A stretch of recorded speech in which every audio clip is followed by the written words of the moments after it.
Hello, my name is Tomas Wilkinson, and I am the Director within the Northern Ireland Audit Office with responsibility for this report on investment in broadband. The report looks at broadband access in general right across Northern Ireland and considers two particular schemes that were procured using a national framework: the Northern Ireland Broadband Improvement Project, or NIBIP, and the Superfast Rollout Project, or SRP, which completed their build phases in 2016 and 2018 respectively. The report concludes that it is not possible to verify that value for money was achieved in either scheme. We're also currently working on a short report on the ongoing £165 million project to deliver fibre broadband to over 76,000 properties that commenced this year, known as Project Stratum, and we expect to publish this short report in the autumn. So the COVID-19 pandemic has emphasised the need for all citizens to have a fast and reliable broadband connection. This has become an essential fourth utility for working from home, for homeschooling and communication.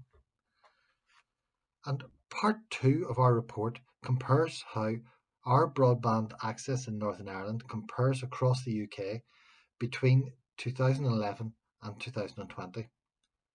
The report shows that while broadband access here has improved significantly over the period, it still lags behind all other UK regions in that there are more premises who are either not unable to access any decent broadband at all, or else who can not access the super fast broadband, which is defined as being over 30 megabytes per second. By contrast, at the other end of the spectrum, Northern Ireland has actually done quite well in having a greater proportion of the population than other UK regions who are able to access the ultra-fast broadband and full fibre broadband. And this is because of considerable private sector investment, largely in urban areas, from the likes of Virgin Media and Openreach. Like all regions across the UK, broadband access in rural areas is considerably lower than that in urban areas. The higher access levels in urban areas reflects that where the population density is high, operators will invest in infrastructure because it is likely that they can generate additional income by increasing their customer numbers. Therefore, in order to improve connectivity, the government offers public subsidies to suppliers who are willing to provide superfast broadband in the less commercially attractive areas, which usually tend to be those rural areas. So, following a broadband scheme that the department led itself in 2009, the next two broadband improvement schemes that the department arranged used a national framework which was developed by DCMS in 2012. It is these two schemes, i.e. the NIBIP scheme and the SRP scheme, that this report focuses on. The DCMS framework initially had 9 companies on it who expressed an interest. However, for various reasons, only 2, that is BT and Fujitsu, made it through to actually being appointed as framework providers in June 2012. Fujitsu then announced in March 2013 that having not won any of the initial contracts let using the framework, it was not going to bid for any of the other contracts. Therefore, by the time that DFE was letting its contracts, BT was the sole remaining bidder on the framework. And in our view, this lack of competition meant it was very difficult to demonstrate that value for money was being achieved. In 2013, the National Audit Office concluded that the framework did not have strong assurance that costs and take-up assumptions in suppliers' bids were reasonable.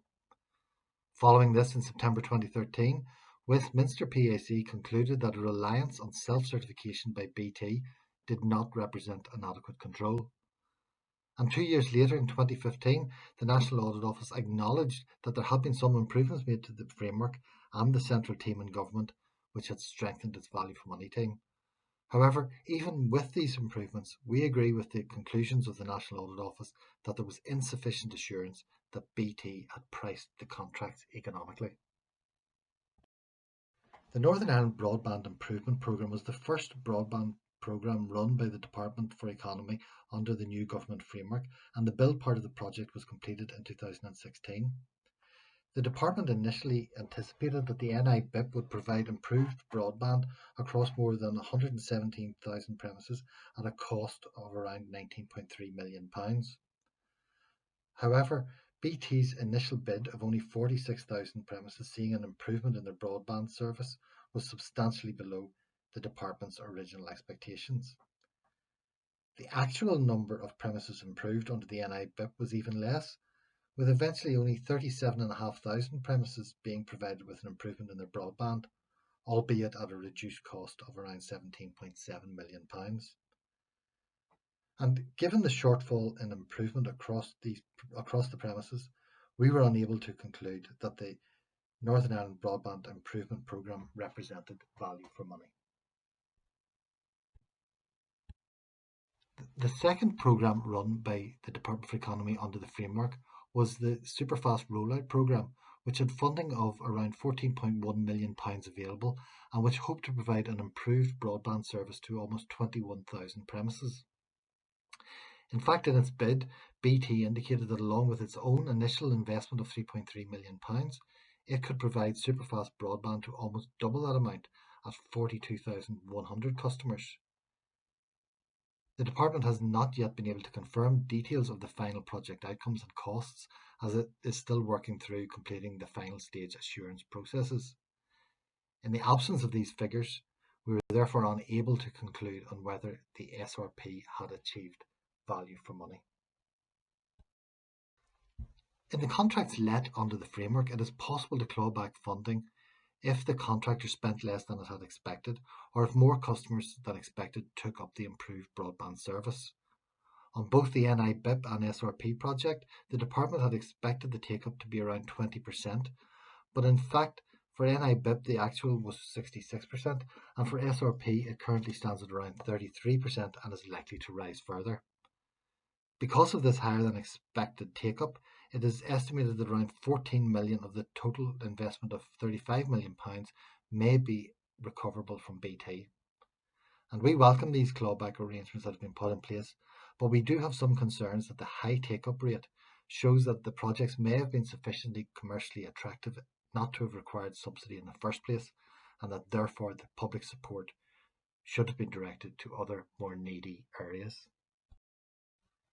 And finally, copies of our full report are available to download from our website at www.niauditoffice.gov.uk.